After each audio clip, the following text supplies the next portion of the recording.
Hi guys, today I'm going to show you how to add cylindrical details, especially circular holes inside a cylinder or the side of a cylinder, and yeah, let's hop right into it. Delete everything, we won't need any of it. Now I'm going to enable my screencast keys so you can see everything I'm doing down here. Add in a cylinder, and that is not a cylinder. Add in a cylinder, like so. And that is where our first choices start happening. Now, how big do you want your initial hole to be? It depends on this vertex count. Now, what I like to do is when I want a big circle in the middle, I will change it to like 16, and you will get a circle that is from this edge to this edge. Or if I want a small hole, I will set this to like 45 or something like this. Or 42, and I will have a rather small hole. I'm just going to set it to 32, standard size, and I hope you'll understand once I show you what they mean. So add in a circle. Many people will tell you to add 8 vertices, but I like to do it with 6 because it's much easier to clean up and I think it looks better. Rotate it by 90 degrees on the x-axis. Bring it out even more. And now if we press number pad 1, we want to align that circle where these edges line up with these edges. So just do it like so. Just eyeball it. You don't have to really go in like this. Just eyeball it and Blender will know what you mean. So select the circle, then the cylinder. Tab into edit mode, everything should be selected, but if it's not, like so, just press A, press F3, knife, project. Now, why did it already type it in for me? Because I've redone this tutorial like a bunch of times, because something keeps happening to me, and sometimes it's the recording crashing, or I don't know what, but yeah. So, now you have this circle. I deleted the old one, and now we have this, and if everything went right, you should be able to control this edge here with these new vertices, like so. Now, what can we do with it? Absolutely nothing, because now we don't have quads anymore. Now, what are quads? Quads are 4-sided faces. Now, 1, 2, 3, 4, and that makes up this face. Now, you would say this one has also 4 sides, but if we try to add an edge loop, it doesn't do it because of these sides. Because it has 1, 2, 3, 4, 5, 6. Now why is that? Because there are vertices splitting it up. Now how can we fix this? I'm going to add an edge loop, like so. Bevel it just a tiny bit, so you can better see what I'm doing. I'm going to select one row by alt-clicking on it, enabling snap, that's where the magnet is, over here, and set it to vertex. Now if I press G and Z, you can see it only moves up and down, and if I get my cursor close to this vertex, it snaps to the height of that vertex, and that is what we want. So G, Z, snap. Now we can disable it, we don't need it anymore. Select this vertex and this vertex, so the opposing vertices, and just press J, like so, to form a connection for join. And now you should be able to place in your geometry, even in the center. So what we're going to do now is actually make our hole. Since we have all quads, press E to extrude, and I'm going to add in a subdivision surface modifier. You will see that some strange things are going to happen to the cylinder at the top, but you maybe even know that. It like tries to smooth out this top part, but it doesn't really work. So what we're going to do is go to this, select both ends, press I once, press I twice, and now it should be doing that less. If we add in a new edge loop to crease it up on the front, because it still tapers in a bit, you will see that we get like this line that goes like a pyramid. Now what can we do to fix it? We can scale it in the z-axis by 0, and that should make it flat. Now we have the same thing at the bottom. Just do that same thing again. Select both of those and scale them on the z-axis until they reach the top. And now if we enable subdivision, you can see it's fine. Now you see that we have stretching that goes up, not necessarily to the side, because we have more geometry on the sides than we have on the top. And now how can we fix that? Simply by adding in edge loops like this, pressing G twice and 0.9, let's just say. But now it goes down, so we press the minus sign on our number pad, and same thing on here, GG 0.9, and now it goes down, so we don't need to press minus on the number pad, and we should see that we have a circle. But it still looks weird because it kind of blends in from this side, blends in from this side, and that is because we haven't creased it. Now what is creasing? It's basically the same thing we did at the top, just making sharper angles using geometry. So I'm going to add an edge loop like this and bevel it out, and you should automatically see that this edge gets a lot sharper. And we no longer have this weird blending where it just goes in and out. We have now very defined edges. Now I have the viewport set to 3, and I've mentioned before that some people use 8 sides when they make a circle. I think that is more complicated to work with, because the less topology you have, the easier it is to work, because you have to manipulate less, and the cleanup is also very easy.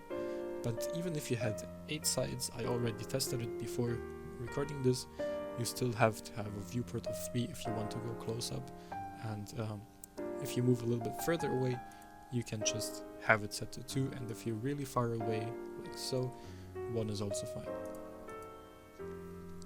I'm just going to set it to 3 with the render and the viewport, and yeah, now you have a circular hole. Congratulations. Now if we want to add in like a ring, so more stretched details, we could actually do that, no problem. So first of all, let me make something like a ring over here. Now I advise you to not have subdivision on while you model, because it's very distracting and you can't really see what you do. So press Alt E, extrude faces along normals. I'm going to do it like that, and you see everything moves in into the center, and we can crease this up, and since this edge goes like that, it's going to crease up every corner which we want, and just do it like this. And now look what happens. We have a really nice round corner here. Now you could crease it up to make it sharper, but I think this looks really cool. And yeah, let me actually do that once more, because it looks really nice. Select this, control click until you come here, disable it, press I, and what I'm going to do is now press S and shift Z to move on to scale on every axis but the Z axis. Now I'm going to chamfer this, or crease this. That should give me a result like this, looking really nice. Now it depends on you whether you want there to be a crease like this. You could theoretically just erase one of these lines by pressing X and dissolve edges. It would make the blend finer, and if you want even less, you could even dissolve this edge and you would have something that looks like this. But I'm liking it more when it's creased up completely. Depends on your style and what you want to achieve. So I'm just going to undo everything until I get back what I wanted. Now I really like this detail. It looks really futuristic. And let us add a ring that goes like it swirls around the circle. So how are you going to do that? By just going in here, adding an edge loop, pressing G twice. Let's just say 0.8 to make it a little bit thicker than this rim. Same thing down here, GG 0.8 negative. And if I alt click on this and shift alt click on this and alt E, straight face along normals, I need to crease this up.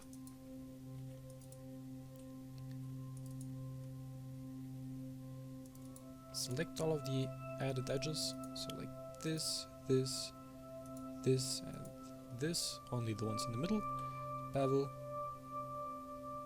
something like this. Now look what happens when I go into subdivision mode. We have a really nice curve around this. It makes it look super good. Now, what if I wanted to have a similar detail like this, but only round?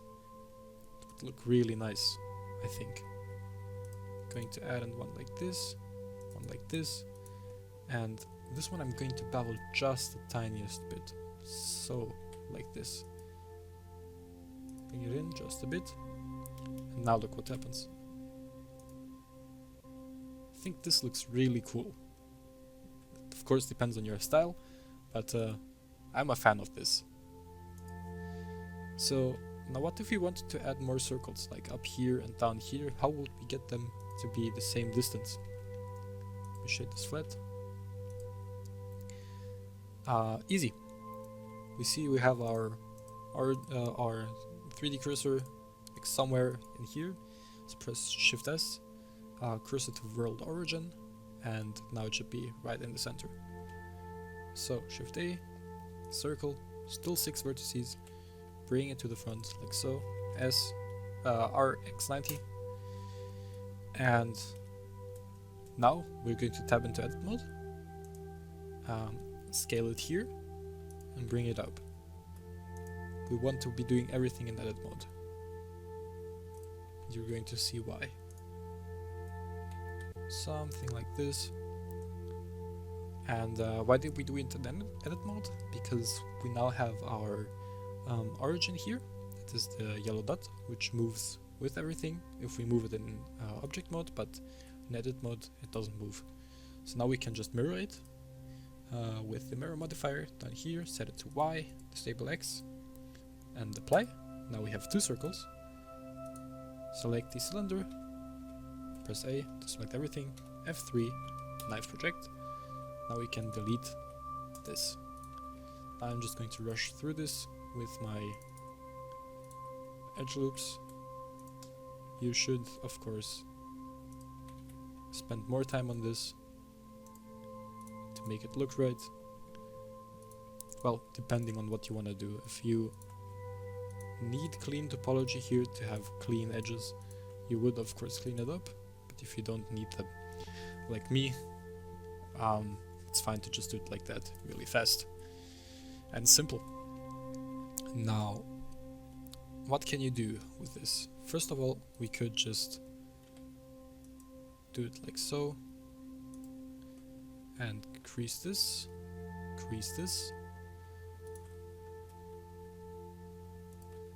and have a detail like this. Now I'm not a fan of that, so I'm just going to not do that, and instead show you 2 types of circular hole types you can make. The first one will be like this. I'm just going to inset, press G and Y to bring it in like so, and now you're going to make something like a chamfer. If you don't know what that is, you use that a lot in machine making or in machinery, and that is basically to have something that tapers in, like a hole that is first moving towards the hole and then just gets deeper. Now in this case we're not going to make it deeper, but I'm going to show you an example of that at the top here. So now what we get when we subdivide it is again this mush, this thing where it just blends in with everything. So we're going to have to crease it like so, bevel it like this. Now it looks a little bit better. And yeah, I'm going to show you how you can make two types of bolts in here now. The first one is going to be a round bolt. The second one is going to be your more traditional bolt. So you want to insert once to have a gap, and then twice, like so, to move it outwards. Now this one I'm going to crease up again, like so. If we subdivide it, you see we have a really nice and clean thing. Now we can inset on the top as well to get more sharpness and a flatter surface, unlike here where it's very round. But what if we want to have like a hexagonal bolt? This one is very round, and with traditional creasing we cannot really get the hexagonal shape. What we need to do is select all of those faces, press I once. Now that will give us a standard crease and a standard inset, but if we press I again, you can see that we can inset everything individually. Now if we do that like this, you can already see by the shading that we get like hexagonal shading. No, this is not really round either, but you can see that it blends, something like that. And if I now subdivide it, you can see that we get that hexagonal roundness, which looks really good. You could make this top flat, like so, if you wanted to, which I really like. I'm just going to do it once more to get like a really flat top. You can see the dividing line, and I really like that. And this is how you get two types of bolts in here. Now what I meant earlier was this. Now look at this. We're just going to inset to the point where we want this, bring it in like so, crease this up, and this is the thing that I've shown you in machinery, where you just have it like this, and then it gets deeper, and then at the bottom it usually has the same thing.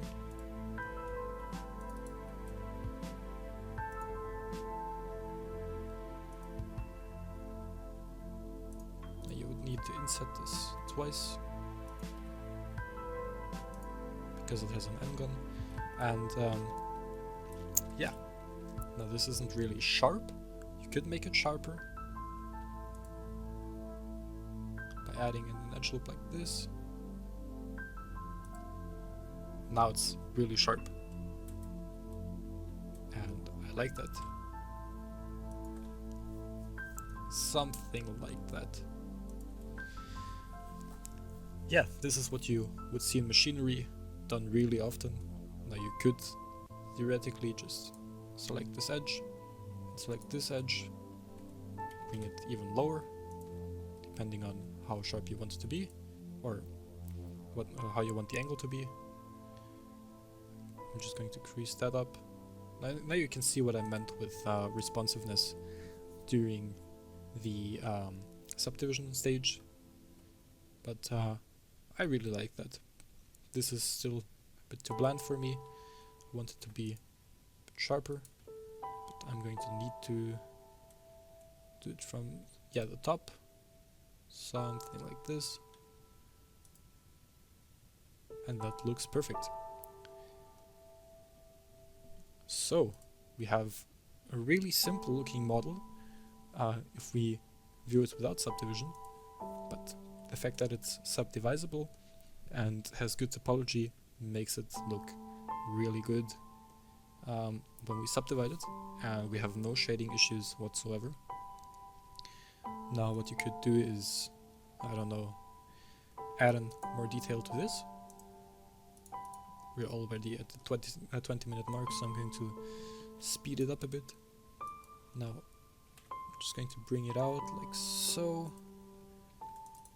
Give this a crease. Now look what you can do. You can add in a circle in a circle, like so. Crease it up. Standard for what we did for now. But you can add in even more detail by just putting in an edge like here, giving this a bevel, and putting in another thing here, beveling this, like so.